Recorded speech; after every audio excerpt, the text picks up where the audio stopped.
We're doing it. This is the intro. Ian said I'm too high energy and that I make him anxious. It's a lot of energy. Claws Out Media and Entertainment presents the Scary Good Movie Podcast. I'm Monna. And I'm Ian. And today we're talking about A Tale of Two Maniacs. Yes, we watched the movie Maniac from 1980, didn't we? And then immediately afterwards, we watched the movie Maniac again from 2012. Back-to-back double feature. Back-to-back. Two very different movies that are also the exact same movie. Nothing says Valentine's Day weekend to me like murder. We still should have done My Bloody Valentine. That was a misstep. Hindsight's 2020. You know, we're not a perfect couple. So Maniac from 1980. This was a really cool movie that I found recently. Like, I don't know why I hadn't seen this movie ages ago. It's just one that slipped through my radar. I probably saw it on the movie shelves my entire life, and it was just like, it looks like some cheesy slasher flick, which it is, but it's a good cheesy slasher flick, I think. I enjoyed it. I mean, I haven't consumed a lot of cheesy slasher.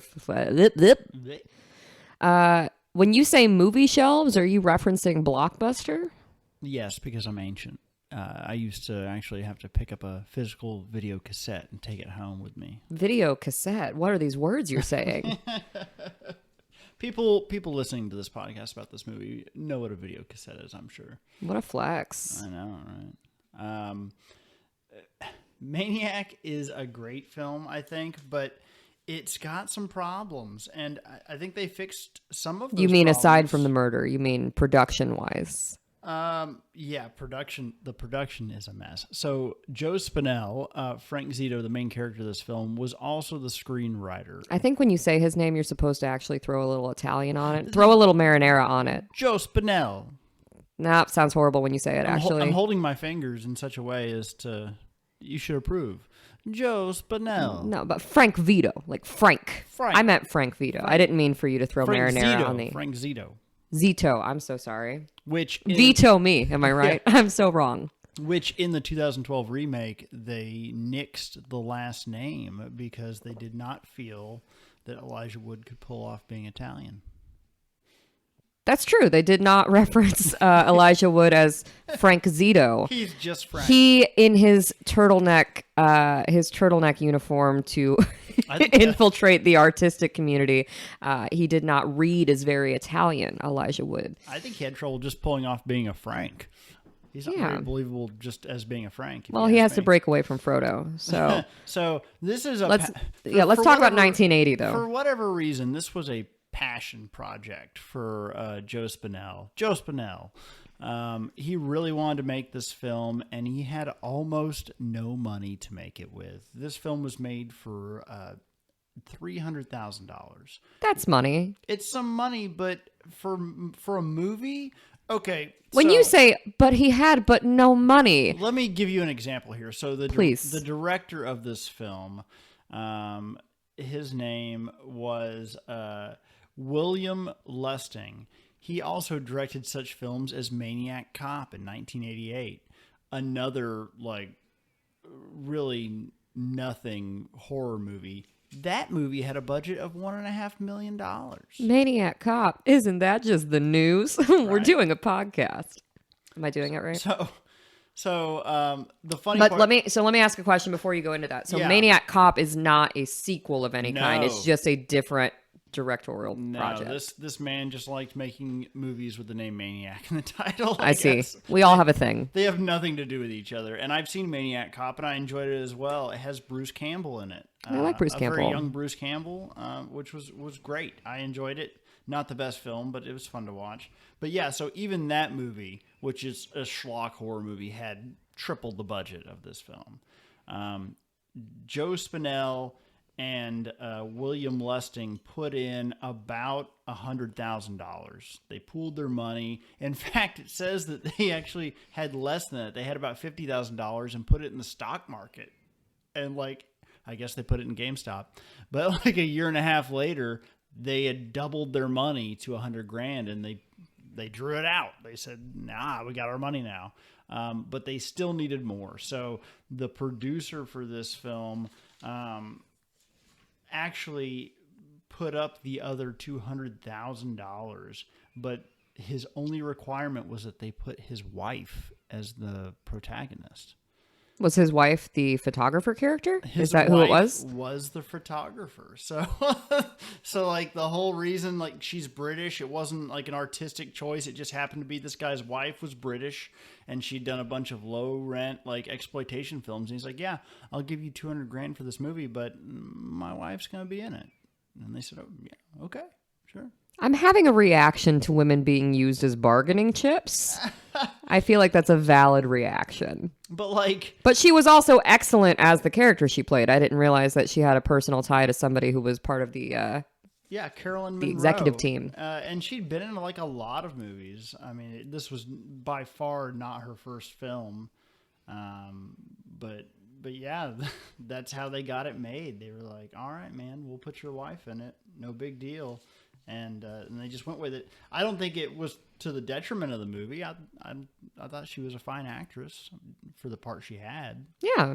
You know. They also, another fun fact, they did not obtain filming permits for any of the exterior shots in New York City. All of this was filmed in New York City, and they just did it like guerrilla style. They rolled in, and if you can imagine rolling in with like a big like film camera, like they're not shooting this on iPhones. And they just like would like the apparently the scene in which Tom Savini, who did all spoiler alerts galore. All through this. If we are going to ruin your afternoon or evening or whenever it is you consume podcast content by talking about the movie Maniac that came out in 1980, if you haven't then seen now's Maniac, a great time to shut us up. Yeah, please go watch Maniac before you listen to this, because you shouldn't know what the story is before you listen to us. Like, just watch it cold. Don't read anything about it. Watch Maniac and then come back, because it's one of those great late night movies. Like, I watched it just on a whim at midnight and was just enthralled by seeing just the nuttiness of what this movie is, because it really is crazy. The opening and the ending of this movie don't fit with the rest of it either. Did you notice that when we watched it? So the opening is this weird beach scene that apparently was kind of a ripoff of or an homage to Jaws. Like, was it a ripoff or was it an homage? Well, I don't know. I don't see any correlation to Jaws at all. Look, I didn't either until I read the truth, but that was their intention behind it. Apparently it's officially that was their intent, was that the opening scene was to mimic the opening scene of Jaws, where the people are on the beach and the guy's swimming or whatever, and you see the shark stalking the swimmer in the water. That was supposed to be, they were giving you that feeling. But this middle-aged Italian man in this instance was supposed to be Jaws. Yes, he's the shark, the big Italian shark. I don't see it. There was also an issue with the color grading. It was awful. I think when we were watching it, what did you say? You were like, is this dusk? It feels like dawn. Well, yeah, it makes it seem like this couple that gets murdered on the beach by Frank Zito in the opening scrawl, basically the cold open. Was he Frank or was he the maniac? Well, I guess at that point he was the maniac. I mean, that is kind of the point, is that Frank has got a split personality. He's not all there, is he? That's not so much a split personality, but he has a himself. Darkness inside him. Which is funny, because if you look at the box art to this film, the tagline is, "I warned you not to go out tonight." And you think it's this maniac telling women, you know, you shouldn't have gone out tonight. That's why you're getting murdered. But it's really him talking to himself, saying, you shouldn't have gone out tonight. It is a misdirect on a cover art that I think was expertly executed. I think really that is a good reference. Yeah, it's a really good misdirect, because everybody thought it was just, you shouldn't have gone out, you slutty woman, or whatever. You're asking for it. But it wasn't that. It was him talking to himself, saying, why did you go out? You knew if you went out, you'd murder. And you did it anyway. Yes, this movie is very driven by guilt, which the Catholic in me really recognizes and identifies with. But as far as the beach scene goes, it is very removed from the rest of the movie in the way that it feels, in the way that it looks, and in the way that he actually kills the first couple. Because what were you saying about the... you were saying it to me off camera, which I know doesn't exist. Ooh. but the boyfriend goes off. Together would, right? Well, the intention is that it's the boyfriend goes off. The girlfriend asks the boyfriend to go gather wood for a fire because it's getting cold and he's already fallen asleep. I guess they're camping on the beach, but I mean, it's so nothing reads like it's dusk. It reads like it's the middle of the day and someone dropped a black cloth over the camera lens. Like the sun is in the middle of the sky and it's obvious. So like it just doesn't make much sense. No, and then the man is brutally murdered with piano wire. And here's which also I'm not understanding why. He strangles the girl. He strangles the girl while her boyfriend is away. He just strangles her on the blanket. Whatever, that makes sense. He's the maniac. And then he also was carrying some piano wire with him to I don't know, strangle the boyfriend or decapitate him. We took notes down as we watched it, and one of my first notes is it that easy to behead someone? Well, ask the men in the black pajamas in Vietnam. I don't know. Right? Wasn't there a lot of the piano? That's where the piano wire stuff came from. I don't know a lot about the history of piano wire and murder. The extent of piano wire and death that I have personally is through the Final Destination series. Sure. Really impacted me. Okay, let me say this about this opening scene, though. Now that we're talking about it, I'm thinking about it, because I thought, well, you know what? It's a low-budget film. They had $300,000.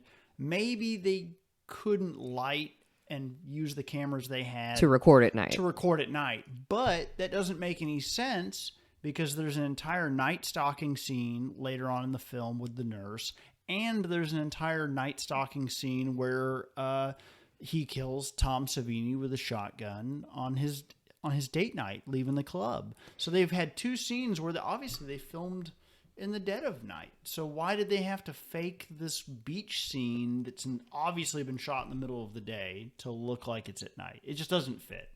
And same thing with the ending of this film, since obviously this is a spoilerific podcast. Spoilerific.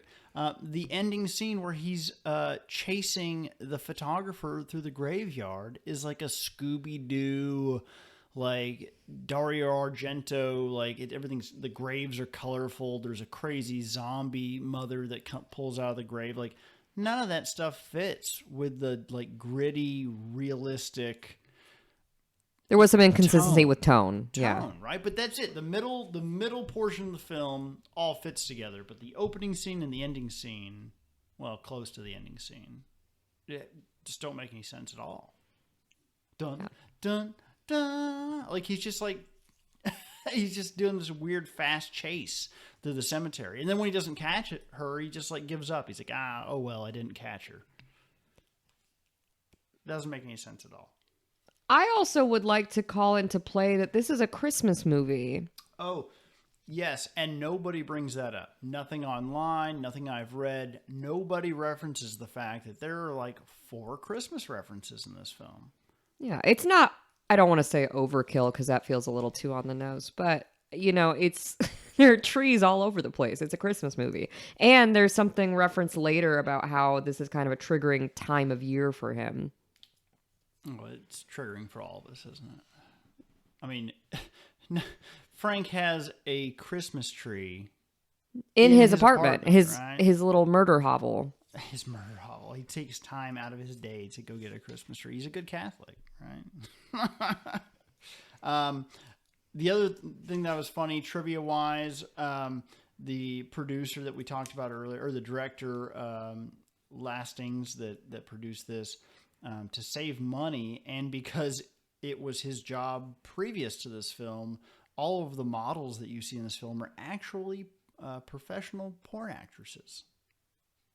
The whole photo shoot scene, all of those gals, the one that gets murdered in her apartment that he stabs in the chest, porn actresses.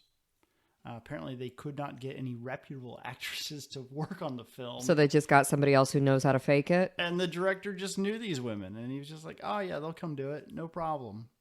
So the first murder that we get outside of the beach is the hooker, which I am a bit concerned for myself that I am so easily tricked because he shows up on the street in glasses and a puffy coat, and I didn't realize that that was Frank Zito. Like, Superman could fool me. He put on glasses and a coat, and I was like, that's a different character, right? Yeah. Yeah. You were confused. You didn't know who that was, did you? No, I'm easily tricked. Somebody puts on glasses and I'm like, what? Who? The leave your clothes on that he said. Also, I did appreciate the bit of haggling that went on the street between the prostitute and Frank. I liked the haggling aspect of it. I liked the prostitute's friend, the other prostitute. She was pumping her up. She's like, nah, she'll give you the ultimate. Yeah, it was a good wingman. Yeah, good wingman, right? You got to make rent. I'm going to help you do it. You know, I've never been to hooker school, but when a man says leave your clothes on, it does feel like a red flag. Yeah, that's out of the ordinary, isn't it? Yeah, but I liked her improv kind of attitude when he was having difficulty. She said, well, there's more than one way to skin a cat. I liked that. I also did write down after she was... Yeah, I said not how I expected he'd be getting head. I did like that when after he scalped when Frank is renting the sleazy hotel room. That's obviously, they're there just for the hookers. Like, this is not the first time that hooker has gone into that hotel. And that the lobby guy was trying to upsell him. The lobby guy's like $5 extra for color TV, and then at the end he's like, and it'll be $35 total with the taxes. Like, yeah. Like you may be having relations with a prostitute, but the federal government's still going to get theirs. Like, we got to pay the taxes around here. I liked that. There is also an interesting thing throughout this movie where there is an in-head narrative versus him actually talking to himself. What do you mean? Like, there's a narrative of him talking over the film, but then there's also a lot of him talking to himself with, like, what we discussed earlier, that I warned you not to go out tonight. But there is also, like, a kind of a running narrative where he's talking over the film, which I thought was interesting, that they made that differentiation between him talking to himself and then him guiding the story along. Mm-hmm. The guy seems to have no job. I mean, he hunts during the day, he hunts at night. I mean, none of these kills line up, really, right? Yeah, but he's also not really living in the Ritz. I didn't feel like it was that big of a plot hole. He's living in an alley shack. But then he's paying for quite expensive dinners at the Clam Casino. The Clam Casino. Yeah, I enjoyed that. The Clam Casino. Did you make a note? So the best killing in this film, obviously, is the Tom Savini shotgun kill in the car. I wrote, not the way he wanted to be blown. That's the note that I have. What did she say to him? Where do you want to go, baby? And he's like, no, back seat. He said, will you meet me somewhere? You want to meet me somewhere? And she goes, where? And he goes, the back seat. I thought that was a great pickup line. Yeah, she thought so too. And they immediately went to the back seat. In a very roomy vehicle. A roomy 2-door sedan, yes. A funny fact about this scene, Tom Savini, who was the actor in this scene with the beautiful mustache, also a legendary special effects coordinator. Like, he did all the effects for this film and numerous other horror films in the 80s, 90s, still working. So was he in charge of his own effect? So he was in charge of his own effect, and he said, we had one opportunity to pull this headshot off. Like, we couldn't have done it twice. And so the only person he trusted to get it right was himself. So he is actually the killer that jumps onto the hood of the car and shoots himself in the face. So he recreated a dummy that looked just like him. He, from scratch, made himself, put himself in the driver's seat, and then jumped on the hood of this car. God, the metaphor here is strong. He blew his own head off. And he said, it did feel a little weird to have to blow my own head off. That is mind-blowing information. That is mind-blowing information. I thought that was great. Real dedication to the craft there. Now, correct me if I'm wrong. The girl was cheating on her boyfriend, right? Yeah. Because Tom Savini's character says, well, your boyfriend's not here, is he? Right? Yeah. He just picked her up at the club, right? She was just out clubbing. Yeah, but there was infidelity happening, right? I wrote that down because when they're watching the TV later, they're billed as a young couple that's been murdered, but like, what a way to find out you're being cheated on. But then, immediately, at least she died.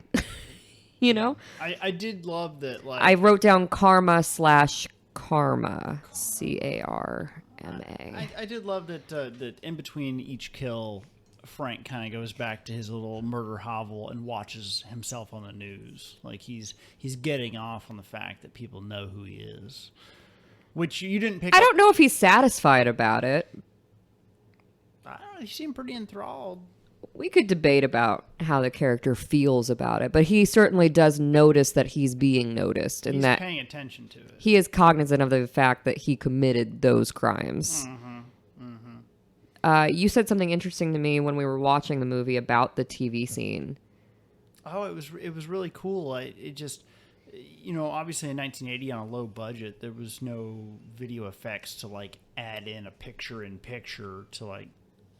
You can't just film a television screen, right? Because, well, for technical reasons, it just won't look right. It'll distort the image or whatever. So it looked like what they did was take a still photograph of the television in his apartment and then like cut out the screen portion and layer that on top of an actual TV, like playing an image, so that you could, so it looked like he was watching TV. I don't know.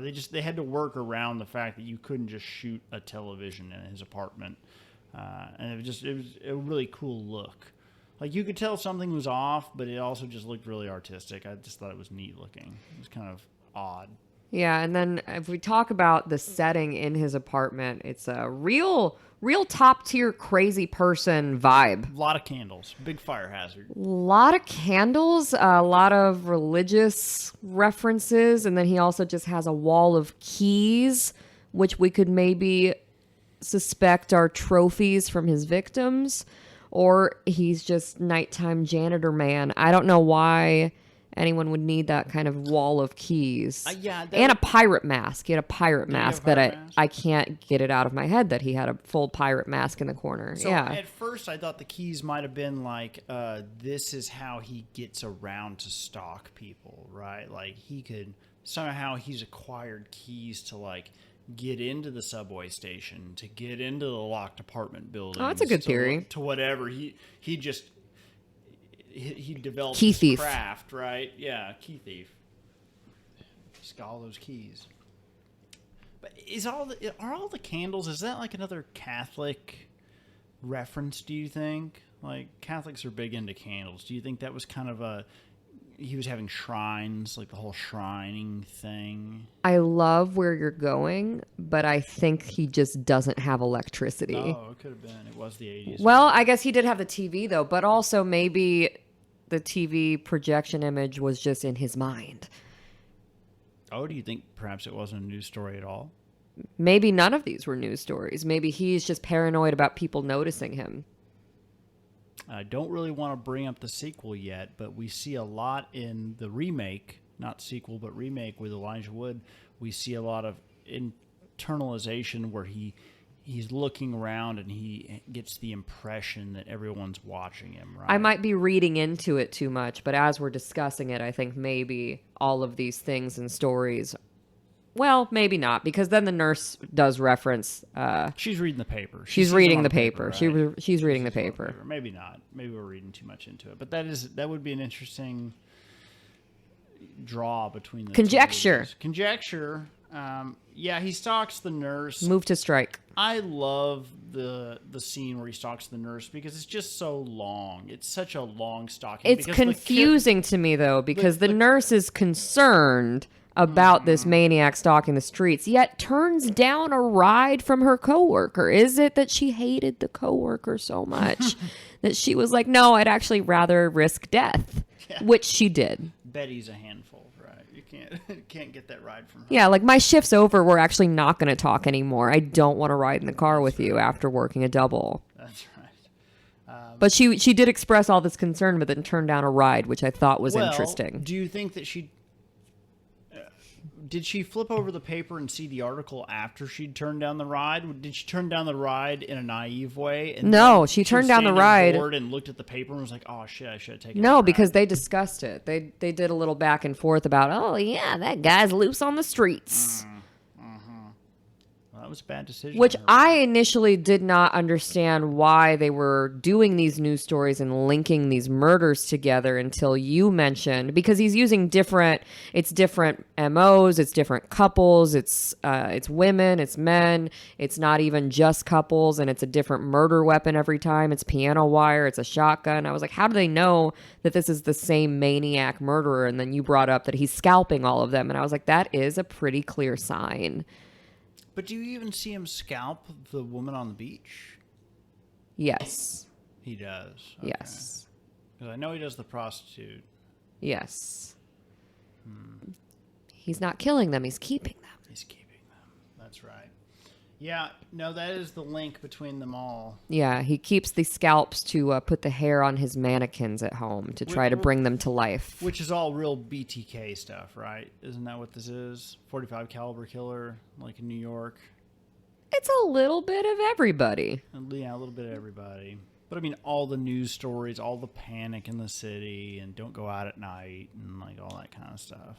I think that kind of narrative surrounded when every serial killing was big in the 80s, you know, because it was the same kind of panic with hitchhiking when it was Bundy. Like, everybody has that kind of fear that's instilled in them. So people really did not... Unless you're a nurse and you won't take a ride from your friend. That's true. Where you're so scared, but you won't get in the car. It amazes me. I don't understand that part of her story. That didn't make any sense. But it is a very long...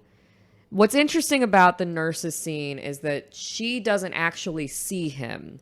She just gets this feeling that she's being followed, and then she is in a full-blown panic for like 10 minutes, running away, but she's never actually seen him. But he is following her. Like, her instincts are correct. I read that was like a throwback. Like, there were intentional throwbacks to like The Shadow and like some of the 1940s horror movies where really that was kind of like the impression, right? Is like you'd see like the shadow on the wall and the woman running away. There's one scene that's really cool where Frank actually like steps out from kind of a archway for a door, and he's completely in black, and then he just kind of steps forward out of it. And it's a real short clip, but it's really neat because he just fades right into the street, and it just kind of shows that he can, if he wants, he can just disappear. You're talking about the scene where he first starts following the nurse, right? He steps out of that alley. Yeah, he's a real alley person. Real alley person.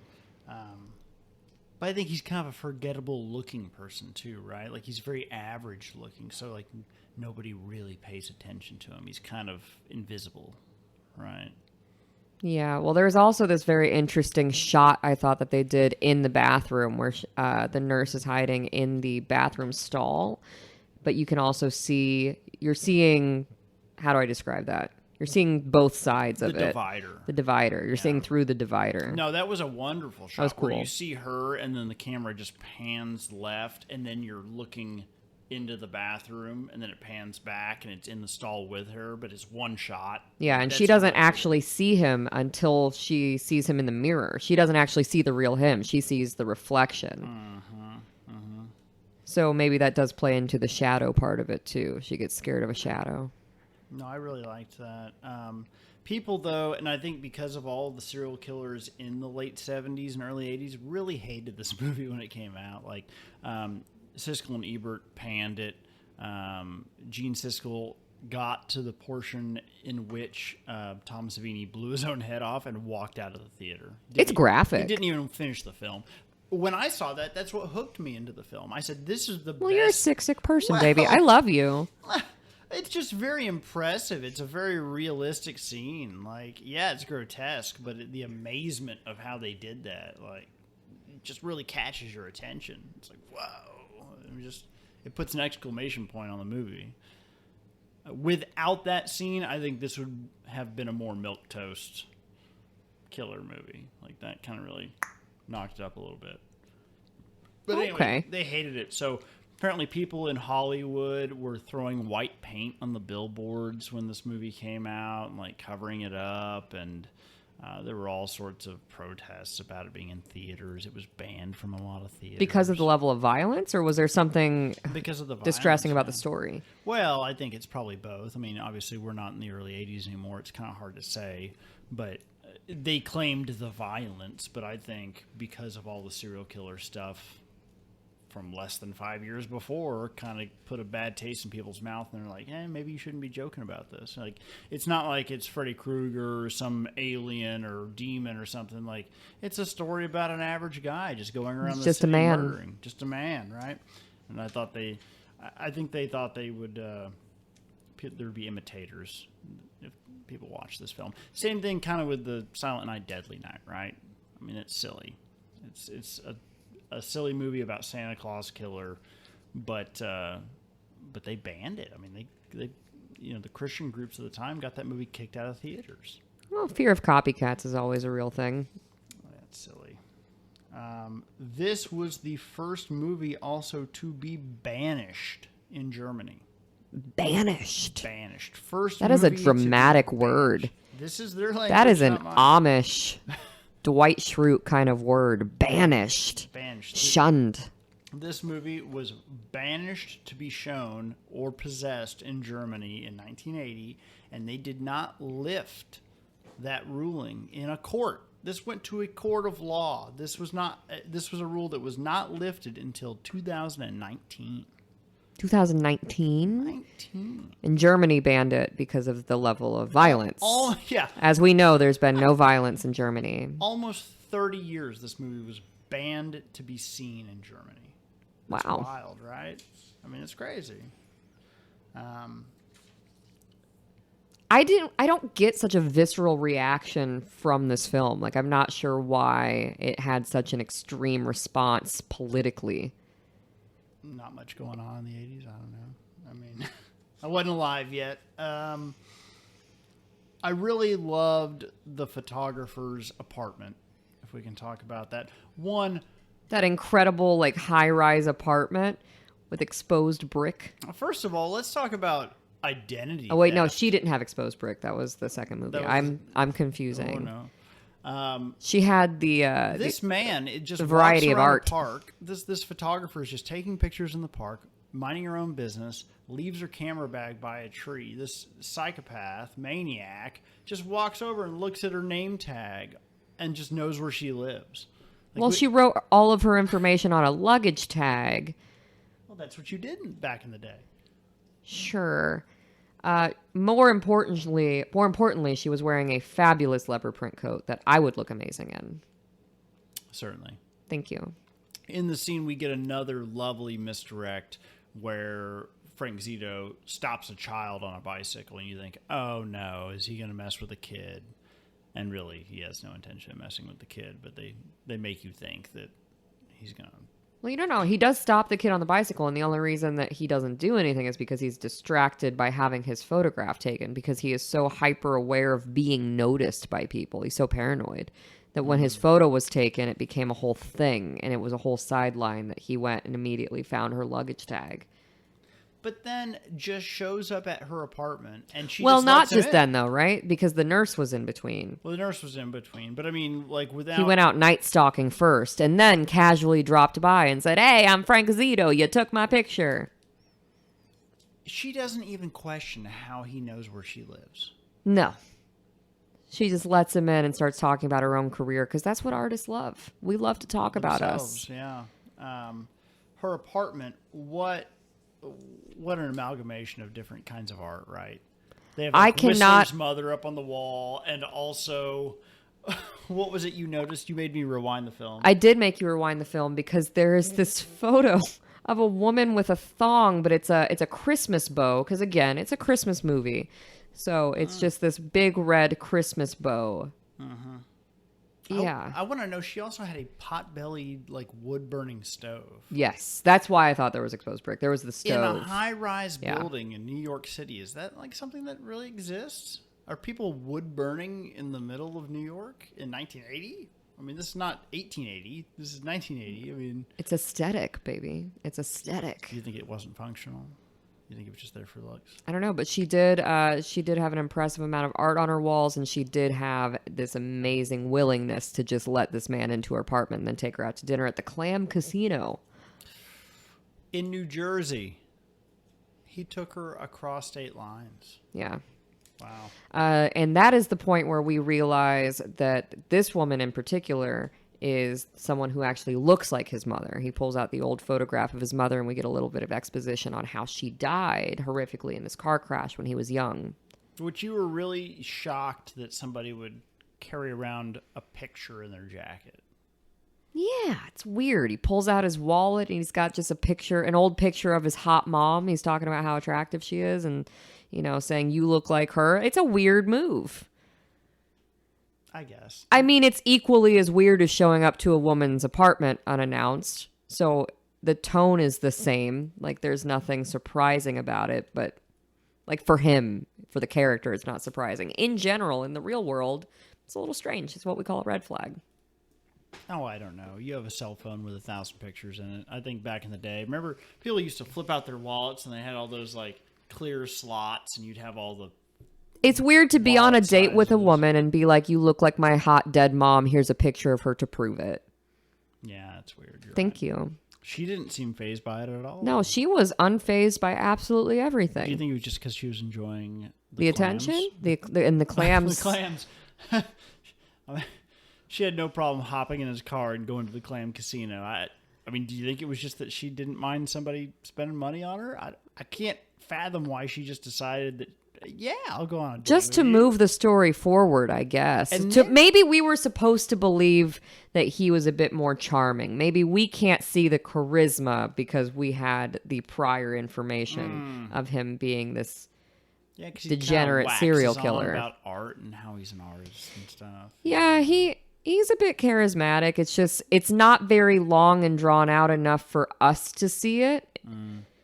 But maybe to somebody who has only seen him as the man in the park and then as the guy showing up. I don't know. I think that we're supposed to believe that there's a bit more charisma that we can't see.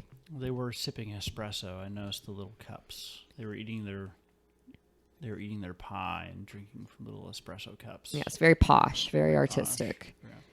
And she, Well, he also said that he was an artist too. He said that he was a painter. sure, which I loved it. He's like, yeah, abstract portraits, landscapes, just whatever. Like, what artist does all of those things? Usually, a painter paints landscapes, or they paint portraits, or they do abstract art. Like, not many painters are like, yeah, I dabble in a little bit of everything. Felt like he was just pulling a bunch of bullshit out. Yeah, it's an original Zito. It's an original Zito. She immediately agrees to a second date. She tells him she's not going to put out. It's lovely that you bought me these clams, but this is the only clams we're having tonight. She didn't say it so eloquently as you did just now. But yes, they did arrange a second date, really in the middle of their first date. Yeah. Yeah. Well, because he asked her to come back. He's like, can I go home with you? And she just like bluntly says no. No, you can't, but you can take me out again. You can go spend more money on me if you like. I just thought that was funny. I was like, oh. No, I thought it was interesting that they made another arrangement to see each other. She clearly enjoyed his company, which is supposed to, I think, create more of this charismatic character that we're supposed to believe that, like, it's so unbelievable he could be a maniac because he's Frank. But then he shows up. They don't have a second date, really. They kind of agree that they don't have time for it. She's going to blow him off for a second date, and he kind of knows it. But he says... He hangs around her job. Yeah, but I'll come to the photo shoot on Thursday. Right? Yeah. And so he does. He shows up to the photo shoot with a present, which that's another red flag, right? You've gone on one date with a stranger. He bought you clams. That was the end of it. And now you show up with a box with a bow on it to your job. Yeah, that's weird, right?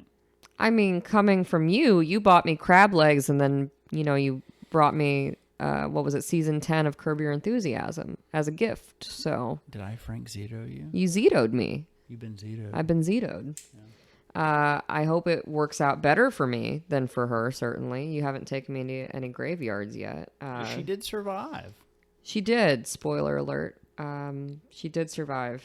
She is the one woman that reminded him the most of his mother. And he's so driven by guilt this entire film.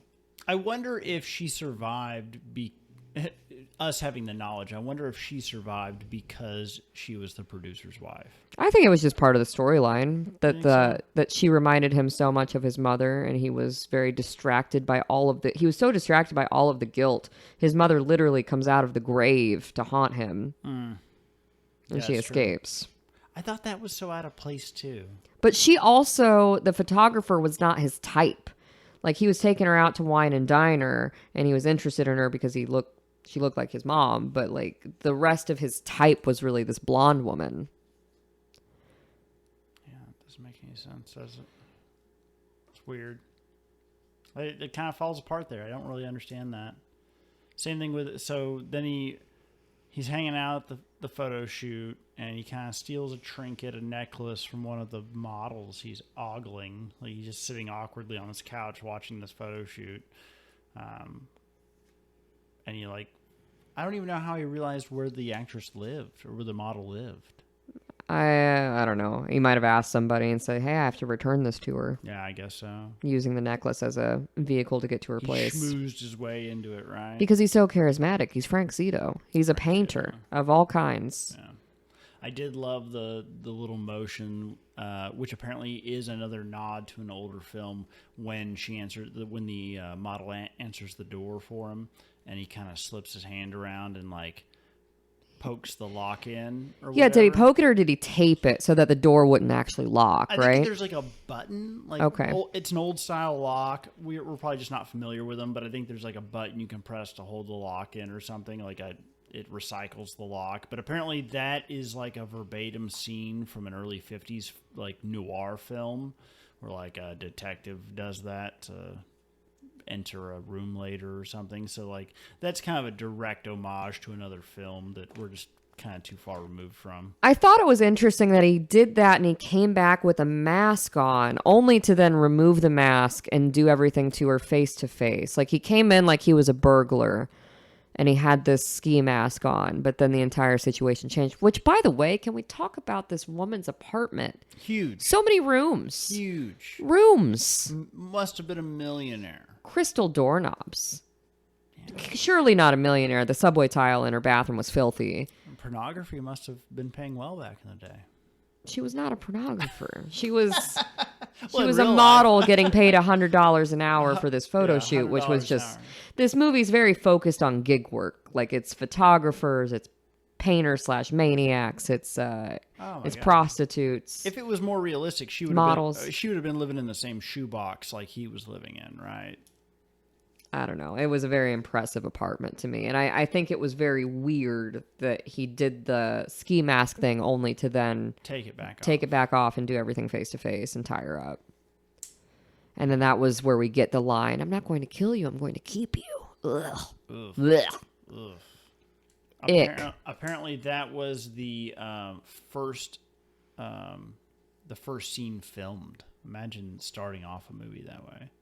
You're telling me the beach scene was not the first scene actually filmed? So, they went back and said the beach scene belongs? Well, yeah. Well, most films aren't filmed in chronological I know order, that, right? but it's weird for me to believe that scene is the first one that was filmed. And then we reach out to this beach situation. Yeah. Okay. Well, moving on. How was that the first one filmed? That just in a shooting progression when they lay out what they're going to shoot for a movie, like a lot of times it's not in chronological order, and that just happens to be whatever their location was. It worked out time wise. They shot this film over 26 consecutive days, so it took about a month to shoot this whole film, and that just happened to be the first thing they filmed was that death scene, which I thought just like, wow, what a way to start off the film, like, as an actor and stuff, just immediately diving into it. It was very brutal. Some of the very face to face and very emotional. It's one of the best scenes in the movie, so that's why I'm surprised that one was shot first. Yeah. Apparently, one of the last scenes was him driving around with the photographer in his car when he picks her up, and he was already shooting another movie, 1981's Nighthawks with Sylvester Stallone. Different vibe. Much different vibe. Great movie as well. But in that movie, he plays like a police lieutenant, and he has like a shaved face and cut his hair. And so in the scene where he's driving around with the photographer, he's actually got a fake mustache and a long-haired wig. That's why he's wearing a ball cap in that scene too, is to cover up the wig, because he'd had to cut his hair and shave his face because Stallone tells you you're going to be in a movie with him. You do whatever you... I mean, you cut your hair, you shave your mustache off. Double dipping on projects. Forget Maniac. I'm in Nighthawks with Stallone. Interesting. Well, as far as my notes go on the 1980 version, I don't really have anything else other than I deeply enjoyed the being haunted by his victims, and that closing scene of the guilt overtaking him I thought was really, really excellent. I thought that was really, really cool. Yeah, two more things and we'll move on to the reboot, I guess you'd call it. I noticed, and I mentioned this to you the other night, I thought it was interesting that he was always wearing a military jacket. He's wearing a bomber jacket the whole film. Something, maybe this is kind of a nod to Vietnam. Maybe he was a veteran. I mean, he would have been the right kind of age to be in the war. Maybe they're making some sort of comment on PTSD. And the only reason if that was the only thing, okay, maybe I'm reading into it, but also the fact that he kills a woman with a bayonet and then stabs himself with a bayonet. Like, a bayonet's a real specific knife, military knife that goes on the end of a rifle. It's not a very common thing to have around. So we've got kind of like two things of militaria in this film 5 years after the end of the Vietnam War, which was kind of a traumatizing thing for the whole country. So I thought that was an interesting choice. I don't think it was by mistake. I think they intentionally used that imagery. So I didn't pick up on that. Not to say that you're wrong. I just didn't pick up on the bayonet stuff because he used a different murder weapon for everybody. Yeah, well, except for the bayonet. He used the bayonet twice. He used it on the girl in the subway station in the mirror, and then on himself at the end of the film. You also see it on the table when he's packing the shotgun into the violin case. Which, why is he eating Cracker Jacks? Like, product placement. You breaking down a shotgun is so strenuous that you just had the munchies. Like, you needed a little pick me up. You needed some sugar. Maybe he's diabetic. His blood sugar was low. He's packing the shotgun. He's like, I'm gonna need a little energy when I go out tonight. I think it's just the juxtaposition of such an innocent snack to such a horrific. Ugh. Or is it because the Cracker Jack boy is wearing a naval hat? It's a Navy uniform on the boy. Maybe more militaria. Again, not something I picked up on. I'm reaching on that. And the last bit of trivia I have for it. I think it's because everybody likes Cracker Jack. No matter who you are, Cracker Jack is good. Cracker Jack is good. Is Cracker Jack just the... is that just like Kleenex for Fiddle Faddle? Like, isn't it just Fiddle Faddle, but that's just like the brand? The brand name? I don't know a lot about Cracker Jack. Anyway, I know you get the little toy at the bottom. The last scene where all the mannequins overtake Frank at the end, his guilt overtakes him, and he has this crazy scene where all his mannequins that he's nailed these scalps to come to life. It's very Catholic. So when he's over the grave for his mother too, he's saying Hail Marys. It's like it's all very mother Catholic guilt. It's a lot of that. It's a lot of guilt. And at the end, when the mannequins are coming to life and they're attacking him, one cuts his arm off, and then you see this shot as that's happening of one of the mannequins or a deceased woman with their head missing. You see a corpse with the head missing. That is actually from Friday the 13th. That is Jason's mother, Mrs. Voorhees. That final scene, when they're at the edge of Camp Crystal Lake and the final girl takes that last whack and cuts her head off. Tom Savini also did the special effects for Friday the 13th, and that is the same corpse model, headless corpse model that they used the same year, 1980, for Friday the 13th. So a headless corpse has been in more movies than I have. Thank you. That's correct. Yeah. Mm-hmm. I wonder if that corpse has its own IMDb page. It should. That's interesting. I didn't know that they reused those. Yeah, I mean, why not? I mean, dress it up a little different, put a little bit of different coloration on it, you use it again. Apparently, there was another scene, one of the models, as he's killing somebody, obviously, they cut to like a fake model. The boy, when he's piano wiring him in the beginning or whatever, was a reuse from Dawn of the Dead, I believe, or Return of the Living Dead, one of the zombie movies from the late 70s. That again, Tom Savini had been part of. You know, once these special effects guys had like a repertoire, they had kind of all their stuff in a box. They would just kind of pull it out and reuse it. They'd redress it. They'd make it look a little different. And they'd use it again. Sure, I mean that makes sense. I just hadn't thought of people doing it. Yeah, and nobody noticed it. I mean, it wasn't. I didn't even really notice that headless corpse in the last scene until I watched it the second time with you. I was so focused on all the mannequins attacking him that it didn't really stand out to me until I watched it this time. The way you cannot recognize people we know and that you've met 40 times, but you recognize a headless corpse from movies 20 years apart from each other. I can't help myself. Sure. Are we ready to jump through to Maniac 2012? Yeah, so because I have more thoughts, I think, on this one than I did on... So yeah, guys, I think that pretty much covers Maniac from 1980.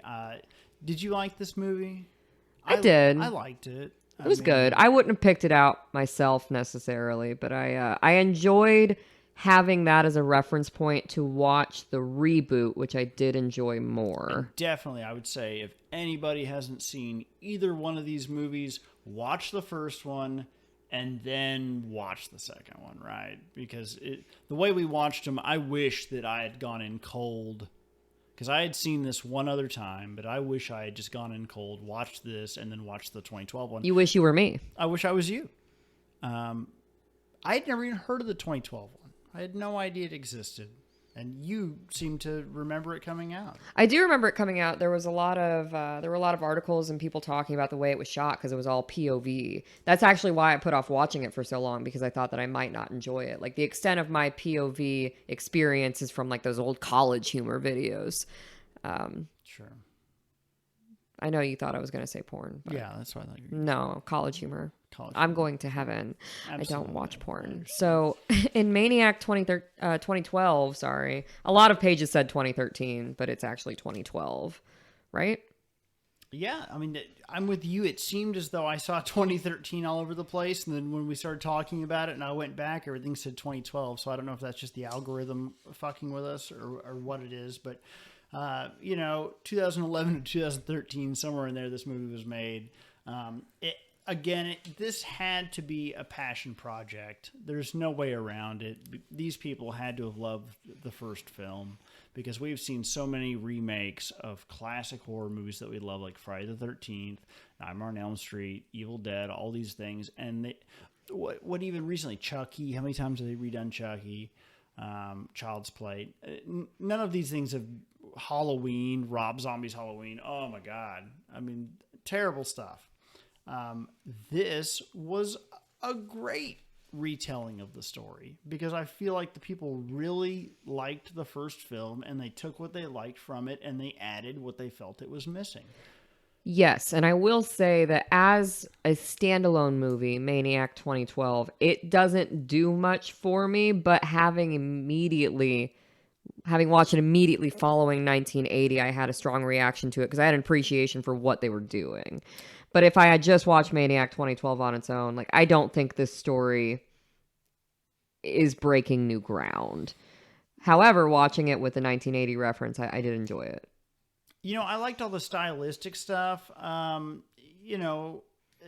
they made several references to the box art, to the cover art of the original film. Which is something that I really appreciated that Yeah. they did. I thought that was really neat. But that's, again, something I wouldn't have noticed if we hadn't just watched the 1980 version. But even not just exact, because they do a scene, or they do almost like a reflection scene where you literally see the cover art. I mean, like, you couldn't mistake it. It's what is it? He kills the final girl, and he sees himself in the reflection of a car, and it is the cover art. Yes. But the opening scene to this film, even though it's funny, the first film, Which is based in L.A. yes, That's part of the change. So they moved it from New York to L.A. There are several changes to the movie. The main protagonist gal is French instead of British, which I don't even know. I didn't look it up, but is she really French? That seems like a very put on French accent to me. Maybe I don't know. Maybe I'm wrong, but it didn't seem authentic. But the opening scene was so incredible. He stalks a girl off the street. He follows her to her apartment, and right as she's putting the key into the door and trying to get into her apartment, she turns around and he just puts this. I mean, he says she's beautiful first. He said, "Yeah, he Don't compliments scream, her. you're so beautiful." And he just puts this Bowie knife up through her mouth, and then it just cuts to. It gets you this real low drop in the soundtrack, just boom, and you get the opening credits of Maniac. Yeah, it was a very dramatic opening scene. So And it was great. also very much the cover art. Like, one of the things that they changed in 2012's Maniac is he uses that cover art knife for every murder. For He doesn't every murder. use different murder weapons for the most part. So I feel like that's one thing they grabbed from later 80s slasher movies. So, like, the Freddys and the Jasons and stuff like that, like, once they got a theme going, they really ran with that theme, especially in their later sequels. It's like, oh, we have something that works. We're really going to play up the iconography of this franchise, right? So Jason always has the mask or whatever. Like, the mask is the cover of each film. Branding. It's branding, right? And Maniac was a little before that, like the late 70s, early 80s. They hadn't really worked out all that consumerism, the branding of films like that yet. And so the original Maniac doesn't really have those tropes of, like, giving you the same murder weapon or him having a tagline or having a specific look. But this one they did. They kind of drew off those other horror tropes from the 80s that I thought was really cool. Yeah, I mean, again, I think that they fixed a lot of things from the 1980 film, but still, I don't think that it stands very well on its own. No, and it Like, there are still some big plot holes in the storytelling. As far as the actual production of it, I think it was fantastic. I enjoyed watching it. I did too. I liked all the mannequin stuff. They really made a bigger deal out of the fact that he was obsessed with mannequins. His mother owned a mannequin shop. Yeah, we can get into that in a minute too. But what I really liked about what they did in the beginning of it, and I know you said that this is a passion project, it has to be, because when he goes out to meet his first date, she says, "You don't look like how I thought you'd look like." And he says, "Well, how'd you think I'd look like?" And then she just goes on to exactly describe Joe Spinell. Yeah, which is a little rude, but also not incorrect. It was very, very funny. She said, "Well, I thought you'd have long, dark, greasy hair and whatever." Like, does this very exact description of the previous character who he is now playing, right? Which I thought was funny. We're talking about, like, funny nods. The scene where she walks in front of the billboard that says shoes, and she walks in front of it just in such a way that it says hose. Yeah, I saw that. That was intentional. I read some trivia Oh, really? about that. Apparently that was a funny get. Like, that wasn't just a luck of the draw thing. And I thought, oh, that's funny. I did notice it while watching. I was like, hose, that's funny. So it's nice that they meant it. Like, it wasn't an accident. Yeah, so his mom dies. We are not told how this time, though. So at least in the 1980 film, we get this exposition of his mom died in a car crash when he was young. This one, we get a stronger tie to his mother and the implication that he worked at the mannequin store with her. Her name was Angela. We get a name for her. There are more flashbacks with the mom. We see the mom. There's more of this like building a tie to him using hair to remember people and having this like emotional scene of him brushing his mother's hair when he was young and him taking and cleaning the brush. So like, oh, maybe that's why he loves scalps, or that's why hair has this connection of life for him. But then we also don't get a story of how she passed and why that sends him on this spiral of like trying to move on, but he can't. Like, we don't get that. It's just one piece of information they left out that I thought was messy that they didn't need to. Like, she could have also died in a car crash. They could have just said that. But they don't say anything about how she died. Well, but both of the... Or did I miss it? All of the mother stuff across both of these films don't make any sense. Like, no. In the first film, his mother is a prostitute, alluded to being a prostitute or a loose woman. And she also dies in a car crash when he's young. And he's been mistreated by her, right? She's not a good mother. Right, the cigarette burns. Locked in a closet. They do say that. I think he's talking to himself. He's like, let me out of the closet. And then she dies at a young age in a car crash, which has nothing... It would make more sense if she was shot or stabbed or something by a John, but it's just she's killed in a car crash. And this later one, it makes even less sense because she leaves him a mannequin rehabilitation facility where they... So is part of this that we don't have a reliable narrator because it's being told to us by the Maniac? Like, how much of this story, I don't know. It just feels messy. Well, in the second one, yes, I agree with you. But in the second one, I mean, he's driving the van that has her name on it. Yeah, Angela's. Yeah, it's Angela's. And, I mean, he has a mannequin factory or whatever you want to call it. Restoration shop. But then they also do that whole thing where she's a prostitute and he's watching from the closet. And they elaborate on that with Elijah Wood, like, in the they actually show the flashbacks of her hooking up with guys and him being shoved in a closet while kind of having to watch her do it. Is it one of those, I'm just stripping to put myself through medical school? Do you think the mannequin store was a front? Like, what do you... Was she just banging guys so she could pay to open her own? But she just really wanted to be a small business owner, and she was going to do whatever it took to get the money to open her store. I'm very confused by the entire mother's story here. It's like they tried to pull from the other one, but it was just... It could have been a bit more thought out. It did make more sense in this 2012 film with Elijah Wood that she had died recently. Yes, and then that sent him out on the spiral, and it's kind of the story of he doesn't know how to move on, and he's got this hair connection too, because we're shown that memory of him brushing his mother's hair, and the little boy is taking and cleaning out the brush, but like keeping the hair. So, which you said was like a thing. That's a thing. That's a thing. I feel like I've seen that in other movies, especially like period pieces. Men keep hair. I don't know why. Just men, or like, I haven't seen women keeping locks of hair the way I've seen men keep locks of hair. I feel like in movies, I've seen a lot of like children being made to brush their mother's hair, and I always thought that was a weird thing. That said, you will dye my hair later this week. That's true. Yeah, and you also dyed your mother's hair, right? Yeah, I guess I did. Yeah, boys, if you got hands, go to work, you know? I shouldn't go out tonight. You shouldn't go out tonight. I warned you not to go out tonight. Yeah. But yeah, the whole mannequin storefront, like, that made more sense. Almost. Everything in 2012 made more sense. Almost. But like I said, the prostitute portion of it and her being a small business owner, I just couldn't.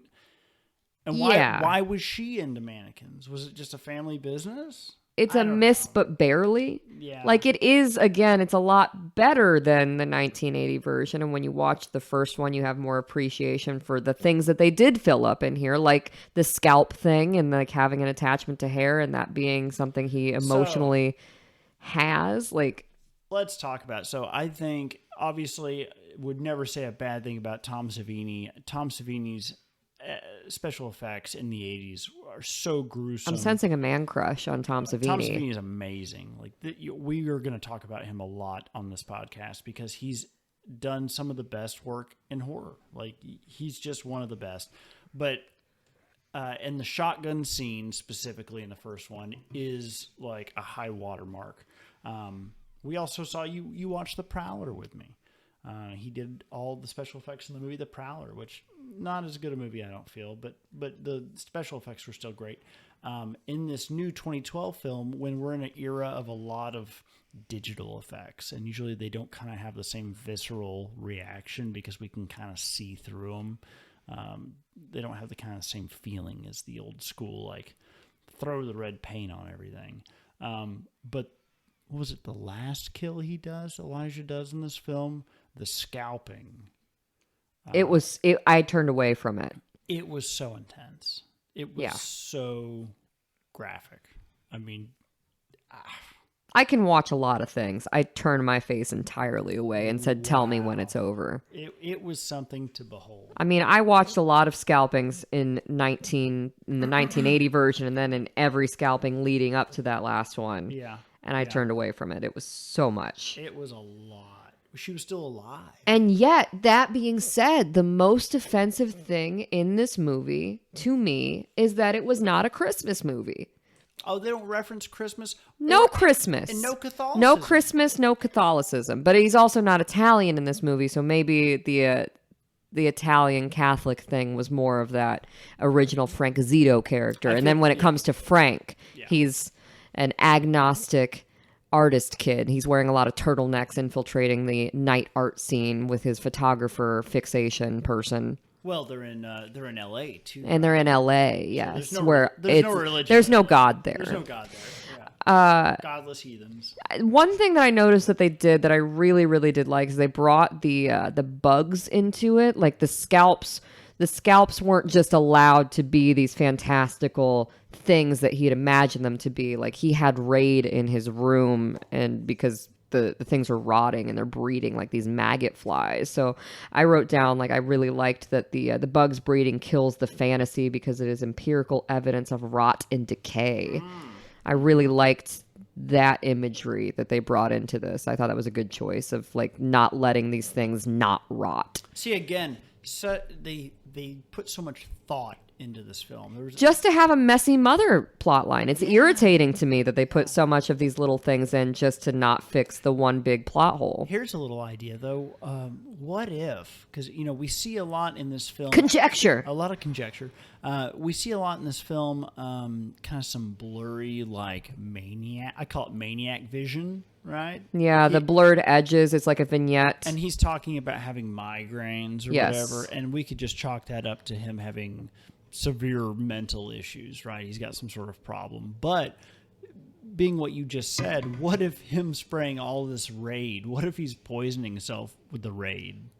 Maybe. Like, what if he's just sitting in his room spraying cans of Raid on his bed, and he's just slowly poisoning himself. And the more scalps he gathers, the more Raid he's spraying, the crazier he's going, because he's just poisoning himself in a cloud of pesticide in his enclosed bedroom, right?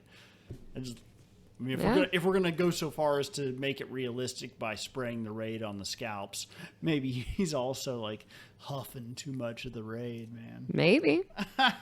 That's not out of the realm of possibility for the character that they created. His visions are getting more intense the more he's poisoning himself. That's true, and it is that situation that the visions get more intense. I really liked that first date that he went on too, because you don't know exactly how much they're going to recreate when they do a reboot movie. So that first date that he went on, when she said, "You're a breath of fresh air," I knew that she was going to be strangled. It's so messed up that they did that. But the moment that she called him a breath of fresh air, I was like, this bitch is going to get choked. I felt it. And you were right. I know. I also I appreciated the turtleneck decision throughout the entire movie for him. He really wore a lot of turtlenecks whenever he went out. I liked that the new love interest for him had a similar name to his mother, right? Angela. And then she also was referencing how she photographs specifically mannequins, what a perfect match that they didn't really have to lean into. Like, her whole thing is photographing mannequins. Whatever. Putting her face on the mannequins. I liked the theme of projecting that they brought through this entire film. But again, it's the more I think about how many details they thought about, the more irritating it is to me that they left such an open-ended, important plot line with the mother just messy and whatever. But I like that one of their first interactions, she says, I try to bring mannequins to life, right? So he starts fixating on her because that's what he does. He also tries to bring mannequins to life. Different approaches, different strokes for different folks on the way that they're doing that. But she also was talking about trying to rent the mannequins, and she said the words, I can be a good mother, like just kind of joking around about the mannequins. But that was the moment for me when I realized he was never going to let her go. Because she said, I can be a good mother. Yeah. I also noticed, I think I said to you that all of the POV shots of Elijah Wood's hands in this film, they can't be Elijah Wood's hands. There's no way. That man is like 5'3". He weighs 120 pounds. And all of the shots of hands are these big, like, sausage finger hands that are all torn up and have scars and bloody knuckles. Can we talk about why any woman's going out with this man who's clearly punched something over and over again? Over and over. Bloody knuckles. I get the impression was that he worked with his hands, like maybe the damage to his hands was from restoring the mannequins. Right, because then he's also constantly scraping blood off of himself with seal wool, though, because he can't stop killing. Can't stop killing. I warned you not to go out tonight. What was with the rope dancing scene? Did that stand out to you? Remember they had that it was whole strange artistic scene where the woman's like flipping herself up in the ropes? Yeah, when he was kind of spying on what the photographer was up to, and that was just another artist. Like, we're just going to have a whole scene with a rope dance. I just thought that was weird. I was like, why is that? Again, that's their beach scene. That's their Jaws. Beach scene, right? That's like, their Jaws homage somehow. Mirrors, mirrors, mirrors. So many mirrors in this movie. This movie entirely, something that's very different from this movie versus the 1980 version is that this is entirely POV, which we touched on earlier, but it is entirely told through the eyes of the killer, except for one scene with the parking lot, which is essentially the nurse scene, is the parking lot where he is outside of himself committing this murder, which I thought was very interesting. Because in the nurse scene, he sees himself in the mirror. But for this interpretation of it, he is just simply outside himself. And the rest of the movie is entirely through his point of view. And the only way that we see him is through photographs of him that he chooses for us to see, which I thought was fun, that it was actually old pictures of Elijah Wood. Yeah. And then through mirror shots. And a lot of mirror shots. And sometimes double mirror shots. Yes. I noticed one that was a mirror in a mirror in a mirror. Maybe a triple mirror, but it was great that it was, they just do a lot of there was a work. Makeup mirror inside of the mirror in the first apartment. They really pulled a lot directly from 1980, like in that, especially that first scene where he strangles that woman that he had the date with, and then immediately throws up. Like that was directly from 1980. That's true. The only thing that was very, very different was the nurse scene. I mean, it was also the subway, but it leads out into a parking lot. And he cuts her ankle, which was just so jarring. One of the worst reactions I've had to something in a movie. Achilles tendon. Maybe it's because we live with somebody who had their Achilles tendon break, but we just know how damaging that is. Like, he's underneath a car, too. Like, I think that was more... Every other situation was so front facing and like looking people in the eyes as he did it, or like somebody that he had known before. And this one really was a stranger he'd never interacted with, that he picked out in the nighttime to stalk down and cut her by the ankle. So that's right before the third person scene that you're talking about. Yes, you spoke about where he's outside of himself. Which, himself. according to IMDb, is a goof. Not intentional. Don't read anything into it. Really? Apparently that's just a mistake. If I made a mistake like that, I would be doubling down and saying, yes, I meant it. Yeah. I'm an artist. What does it mean? They really said it was a mistake? They said it was a mistake. Now, how? It's IMDb. Take it with a grain of salt. But they're claiming that was just, because the entire rest of the film is all first person. Why would you jump out of first person at that moment? Why then? What's the relevance? It's just another kill. I don't know. Unless I'm missing something, but IMDb says that was a goof. What a letdown. Is this what Blue Balls feels like? I guess so. I did love, though, in that kill scene, he's got knife skills. I wrote down knife skills. Yeah, the way he flipped it, right? He flips the knife, and it said, I don't know, it almost didn't even look real. He just kind of, Elijah Wood does this like smooth ass move where he's holding the knife one way and he flips it to the other direction in his hand. I just thought that was super cool. It just, like, I know this knife really well. Which is, again, you kind of miss that in the first movie because, like you said, he uses so many different weapons to kill people. I don't know that we actually address for the 1980 film. Like, he uses a bunch of different weapons, and he never uses that knife that's shown on the cover art, right? Never, no. However, that in the 2012 version, he uses only that knife that was on the cover art of the 1980 film. Yeah. Well, many cover arts, especially back in the day, were done after the fact. Sure, but I think that's a nice touch that they did for 2012. Can we talk about the fact that he sculpts his own mother's breasts into a mannequin? I hate that I noticed that. What was that about? Yeah, a lot of the mannequins had specifically his mother's breasts because we saw him. We saw him a few times. Yeah, we saw him in a flashback, and then we flash forward to current day, and he remembered them. They Well, because he was locked in the closet, yeah, watching her have relations with men to pay off her mortgage for her mannequin shop. I don't know. I mean, I guess maybe she needed to hang out with these Johns because the mannequins weren't selling well, because who needs mannequins? I don't know. I at least appreciate that he had access to mannequins, because in the first one, we're like, where? She was bad. She ran up credit cards. She was bad with money. I just... A lot of debt. It feels so lazy. I liked in this movie that he also gives women gifts, just like in the first film. He's a gift giver, creepy gift giver. Well, he did give her a necklace, which was the same kind of MO as the 1980 film, but the necklace that he gave this time was his mother's necklace. You noticed the whole thing where he drops her off and she gets in the cab and she tells him good night. And he says goodbye. Ooh, it was nice. That was a subtle touch. I really enjoyed that. Yeah. There also was a lot of him being noticed in this movie. Like, very specifically, where I wrote it down somewhere, the girl on the street in like a striped dress really notices him noticing her, because there is like this blatant heavy-handed scene in the first date where like everyone in the restaurant looks at him, and surely they're not, but it's his paranoia.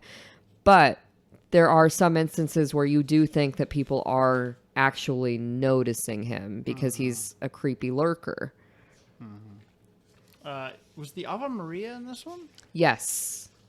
Yes. So we don't have any Hail Mary. We don't have any Catholic prayer or reference outside of when he goes to the agent's house, right? It was Anna's agent who had said something kind of like got his name wrong and stuff at a party. I understand killing somebody who gets your name wrong, for sure. But she's listening to the Ave Maria as she's taking a bubble bath. So like, I think that was important, that we don't get the Hail Mary at the same point in the movie, but we do get an Ave Maria. That feels intentional to me. That while there is not a lot of religion, that in this murder of an older woman, we do get the Ave Maria at that same point in the movie. Yeah. It was that was also very brutal, and that character is supposed to really be Rita from the first movie. Yeah. And it is the same kind of horrific, tied up. I'm going to keep you. Into the house. Yeah. Then we get the encounter with the gay friend, right? Gay bestie. Gay bestie who had just booked his first national commercial for toothpaste and then horrifically gets stabbed in the mouth trying to help. Yeah. Butcher like, that felt like a very cheesy, on the nose way for him to go, that he did that to the teeth. right? Because he had just booked his first But I love national that it doesn't TV commercial kill for him right away. He comes back Yes. with a baseball bat, and he hits Frank several times. He screws him up. Man, he really gets it. I love that. I love that he popped back up. That was really cool. Yeah, and then again, we get a little bit of detail where earlier in the movie, when they're messing around together and she's in the mannequin restoration part of it, and he's asking her for a hand, right? Mm-hmm. And then she gives him her hand, and then he's like, no, one of those. And then at the end of the movie, she gives him a hand. By stabbing him with one of his own hands, which I also thought was nice, like killed by his own hand, right? Mm-hmm. Yeah, that was great. Which, again, at the very end, is true to the first film. He kills himself in the same kind of way, where he stabs himself. So killed by his own hand by someone else, and then actually killed by his own hand. I didn't think about that. That's good. Yeah, there's a good reference. Yeah. See, that's what I mean. There were so many things. But then Anna dies in this. Well, she doesn't. She does. She's in this car crash, trying to get away. And then in the first movie, in the 1980 version, the photographer makes it out alive. Perhaps in this one, the woman's husband didn't pay for her to live to the end because she does not, and she becomes a scalp on a wedding mannequin with the bloody necklace of his mother, and he says he'll never take you away again. You know, but yeah, we had this moment where we thought she was going to make it. Yeah, absolutely. But this one, apparently, officially, he does die at the end because you get the eyes opening back up. Like, is he in the really 1980 dead? version? Yeah, we forgot to talk about that. Yeah, they gave a quick because it was so cheesy. Or did he? The like false ending, right? That was a big deal back then. It's like, oh, the fake out. Maybe he's back for more. Leave it open-ended so we can make a sequel if this goes well. Right. Yeah, and then in this one, too, in the 2012 version, I did really like, too, that he was in the closet. And I don't know if there's, like, a gay reference to that, because in the art scene, right, where we do get this big art exhibit of the mannequins with her face projected onto all of them, like he wasn't already projecting her face onto all the mannequins. That's right. Like, there was a lot of, like, projecting subtext in this movie, and there was also this idea that he was not a real person and that he was this mannequin, and he had this weird version and vision of himself. We get that flashback where he's like a mannequin from the waist down. Yes, right? But we also get this bathroom scene where Anna's boyfriend calls him gay to his face and is like, "Oh, I don't mind her hanging out with her gay friends," and he's like, "I'm not gay." Oh, in the bathroom? In the bathroom, he wipes his hands on him, real dismissive. Like, yes, but then at the very end, for him to die in the closet, like I know he was put in the closet by his mother, but isn't everyone, you know? Well, then he gets that final scene, they rip his face off, right? Again, to make him look like a man, like no emotions, no physical Yes, the mannequin features. Underneath was very cool. I liked what they did there, but him being in the closet, I don't know if there is a subtext to that. I didn't know if there was or not. I thought that was just like because he was. He locked always in the felt closet. trapped in the closet because his mother was locking him in the closet. Like, is it a physical closet or emotional closet or both? Could be both. I don't know what they were really trying to do with that in the 2012 version. Again, it feels like a little bit like they stepped a toe in the water, but they weren't committed to doing one thing one way or the other. Here's the sad. We'll wrap it up with this sad fact, though. The 2012 Maniac reboot, remake, whatever you want to call it, absolutely bombed. It absolutely tanked in the box office. It had horrific reviews from NPR. Oh, my God. So it cost an estimated $6 million to make. Wow. That's still a really low budget. I mean, for a modern movie, $6 million is nothing. That's probably fairly equivalent to what they spent in 1980. Maybe a little bit better, but it grossed $31,000. $31,000? $31,000. Cost $6 million to make, grossed $31,000 in the U.S. and Canada. How is that possible? Worldwide to date, it grossed $2,600,000. So even on the worldwide budget, they made less than half their money back. Wow. I mean, tanked. And I don't think this movie deserved to tank that bad. Maybe somebody warned everyone to not go out that night. I think, though, that because of how many years had gone by and because the first one isn't a super big popular movie from the 80s like... I had no idea that it was a remake. I had no idea. And I don't think no one else did either. And if you go into it cold, not understanding all those cool nods and references, I don't think you think this movie is that good. No. Absolutely not. If I had just seen the 2012 version and I had no context and I had not just watched 1980, all of these plot holes, like the only thing I really appreciated about this movie were the nods to what it was based off of. This movie alone holds really nothing for me. I love Elijah Wood and I think he's an excellent actor, but he does a great job. He does a great job in acting. Yeah, he's fantastic, but the movie surrounding him, I think the first person aspect holds some water, right? I mean, that's pretty inventive. I mean, it does until you find out that the one part they messed up was just a mistake. Well, it's IMDb. Self-admitted. Yeah, what? We're rolling with that. Maybe it wasn't. Maybe there's some subtext. I need to believe that was intentional. Yeah.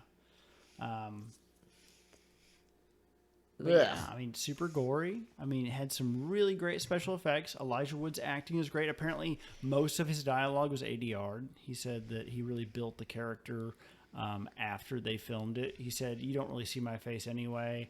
And so he really wanted his dialogue to be super crystal clear. And so they didn't really worry about picking up much of his dialogue as they shot the movie. He just went back into the studio after the fact. That's interesting. And recorded his lines. Because you're not really looking at him talking anyway. It's all from his first-person perspective. So why not just dub it over? It's not like you're matching his lips up. So I read one interview about this because I wanted to impress you. I read an interview of somebody asking Elijah Wood about this character. And the interviewer, I think this is just the most abysmal question.